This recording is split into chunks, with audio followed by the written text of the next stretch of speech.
Hello बच्चों, आइए प्रश्न को पढ़ते हैं और समझते हैं। अप्रगामी तरंग के कणों का त्वरण सदा शून्य होता है। हमें चार विकल्प दिए गए हैं। ए विकल्प प्रस्पंदों पर परंतु निस्पंदों पर नहीं, निस्पंदों पर परंतु प्रस्पंदों पर नहीं, प्रस्पंदों पर भी और निस्पंदों पर भी, न तो प्रस्पंदों पर न ही निस्पंदों पर।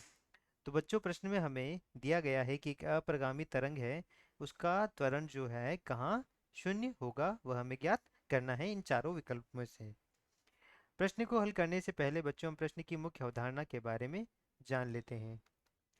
इस प्रश्न के लिए बच्चों हमारी जो मुख्य अवधारणा होगी वह यह होगी कि सबसे पहले हम देखते हैं कि अप्रगामी तरंग क्या होती है।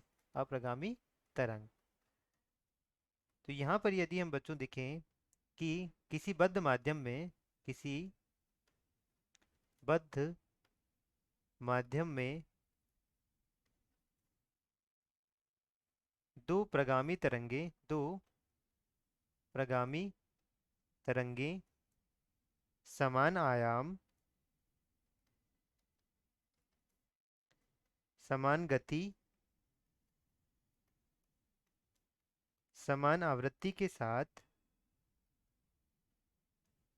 समान आवृत्ति के साथ समान रेखा पर, समान रेखा पर विपरीत दिशा में, विपरीत दिशा में गति करते हुए, गति करते हुए अध्यारोपित होती है, अध्यारोपित होती है, उसे क्या कहते हैं बच्चों? हम उसे अप्रगामी तरंग कहते हैं, अप्रगामी तरंग कहते हैं। अब हम यहाँ प्रश्न के हल की तरफ बढ़ते हैं।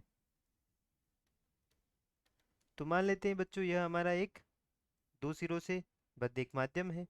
यह एक रेखा है जिस पर क्या करेगी? तरंग गति करेगी।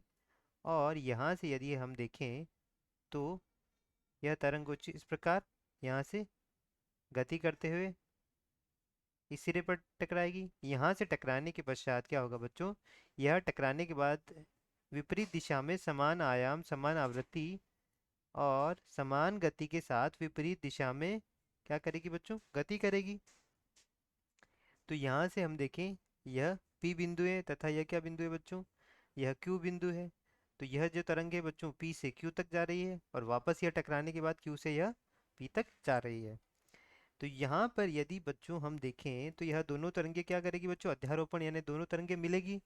तो यहाँ जिन बिंदुओं पर यह मिल रही है, तो चूंकि इस रेखा पर ही यह गति कर रही है, तो इस रेखा से इनकी जो हलचल होगी वही हमें क्या बताएगा बच्चों? आयाम बताएगा। तो यहाँ पर हम देख सकते हैं कि यहाँ कुछ बिंदु है जहाँ आयाम क्या हो रहा है बच्चों? शून्य हो रहा है। आयाम बराबर क्या हो रहा है बच्चों? शून्य हो रहा है। तो उन बिंदुओं को हम क्या कहते हैं बच्चों? निस्पंद कहते हैं। और यहाँ कुछ बिंदु ऐसे होंगे जहाँ पर आयाम क्या होगा बच्चों?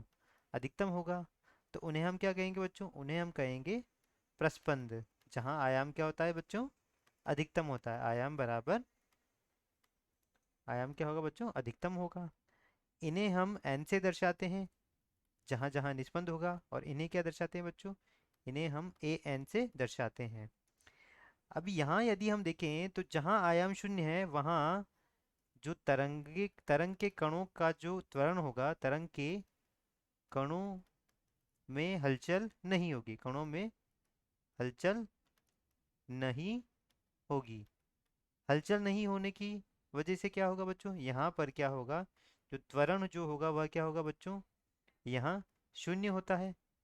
और यहाँ देखिए बच्चों, तो यहाँ प्रस्पंदों पर यह गति करने के लिए मुक्त है।